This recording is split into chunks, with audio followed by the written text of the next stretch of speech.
Assalamualaikum warahmatullahi wabarakatuh. Perkenalkan, nama saya Muhammad Saiful Fikri Ramadan dengan NIM C140124124. Di video kali ini saya akan mereview kembali beberapa materi, yaitu 5 materi yang telah kami lakukan di praktikum fisiologi dan reproduksi ikan. Menurut Zohar 2021, organisme akuatik memiliki beberapa proses untuk dapat bertahan hidup bahkan berkembang. Proses yang dikenali oleh sumbu otak hipofisis gonad yang mengintegrasikan sinyal lingkungan, fisiologis, dan endokrin untuk mengatur gametogenesis dan pemijahan secara biologis merupakan definisi dari reproduksi. Tingkat kematangan gonad dapat diukur melalui ciri sekunder dan primer. Pada ciri sekunder, tampak pada perbedaan ukuran tubuh, bentuk badan, bobot serta indeks morfometrik tertentu antara jantan dan betina jika pada ikan teleoste. Menurut Fazazi et al. 2019. Selanjutnya, ciri seksual primer pada ikan ditunjukkan oleh keberadaan organ-organ reproduksi utama yang berfungsi langsung dalam proses reproduksi. Salah satu contohnya, pada ikan jantan terdapat testis dan pada ikan betina terdapat ovarium yang mengalami perkembangan seiring meningkatnya tingkat kematangan gonad dan menentukan keberhasilan dalam dilakukannya proses pemijahan. Menurut Kusmini et al. 2022. Avertebrata merupakan kelompok hewan yang tidak memiliki tulang belakang, menurut Rachmawati et al. 2023. Organ reproduksi primer berupa gonad berpasangan yang berbeda antara jantan dan betina pada kelompok Avertebrata, yaitu testis pada jantan dan ovarium pada betina. Posisi gonopor berbeda antara jantan dan betina. Contohnya seperti gonopor pada jantan terdapat pada kaki kelima, sedangkan pada betina terdapat di kaki ketiga. Menurut Morais et al. 2026. Menurut Jusmaldi et al. 2020, proses reproduksi organisme akuatik termasuk Avertebrata dipengaruhi oleh ukuran tubuh dan kondisi lingkungan sekitar perairan tambak. Filum anatomi organ reproduksi pada Avertebrata sangat bervariasi.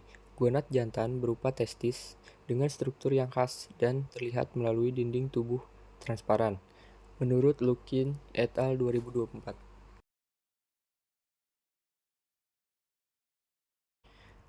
Menurut Ayuningtyas et al. 2020, salah satu aspek penting dalam kajian biologi reproduksi ikan yaitu tingkat kematangan gonad atau TKG.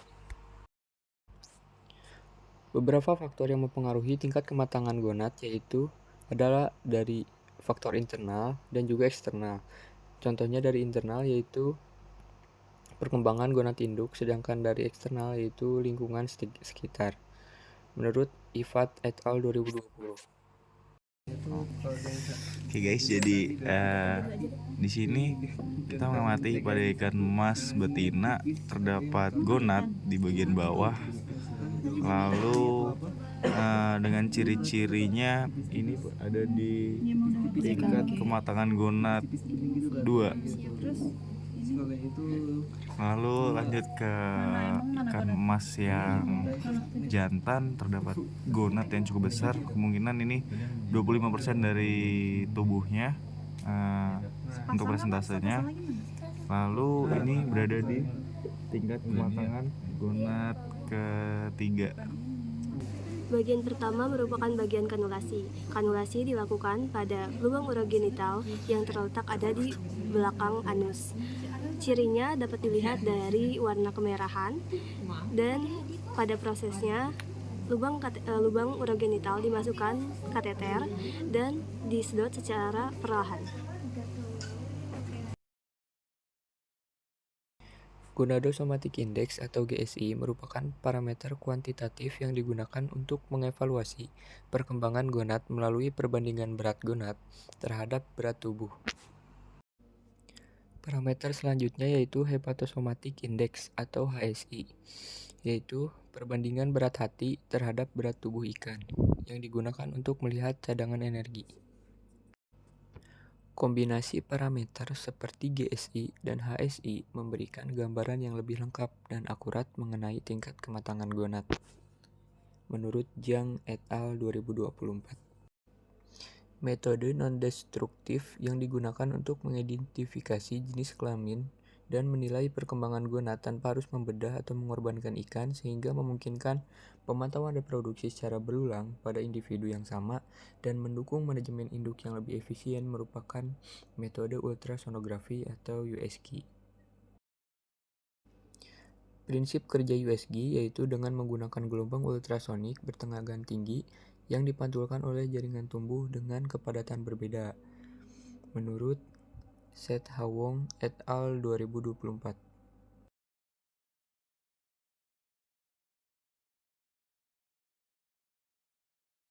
Fekunditas merupakan jumlah total telur yang dihasilkan oleh induk ikan betina selama satu siklus pemijahan. Parameter fekunditas dapat menjadi indikator utama dalam reproduksi ikan karena semakin tinggi fekunditas telur, maka semakin besar pula produksi larva yang dihasilkan dalam satu siklus pemijahan. Menurut Al-Isaki dan Sari 2019. Selanjutnya ada diameter telur, merupakan indikator penting kualitas telur dan perkembangan reproduksi. Salah satunya adalah diameter telur, karena peningkatan diameter oosit terjadi seiring pematangan gonad dan proses vitellogenesis. Menurut Dean et al. 2021. Nah, variasi diameter telur yang dihasilkan dalam ovarium digunakan untuk mengidentifikasi pola pemijahan, di mana informasi perubahan diameter telur tersebut diketahui selama satu siklus reproduksi. Menurut Manorama dan Ramanujam SN 2017. Diameter telur juga memiliki distribusi, yaitu indikator penting lainnya yang berpengaruh dalam menentukan tipe pemijahan karena keberadaan beberapa kelompok ukuran oosit dalam ovarium menunjukkan perkembangan oosit secara asinkron dan merupakan ciri spesies dengan pola pemijahan secara bertahap. Menurut Lin et al. 2019. Bobot gonad memiliki hubungan positif dengan fekunditas telur karena peningkatan bobot gonad menunjukkan bahwa jumlah oosit lebih banyak dalam ovarium.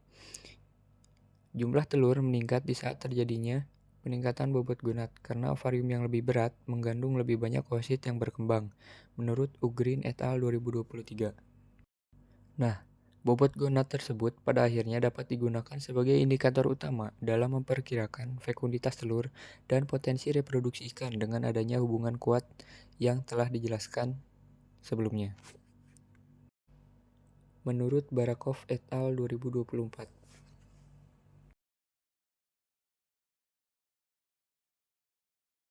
Sekian yang dapat saya sampaikan, kurang lebihnya mohon dimaafkan. Assalamualaikum warahmatullahi wabarakatuh.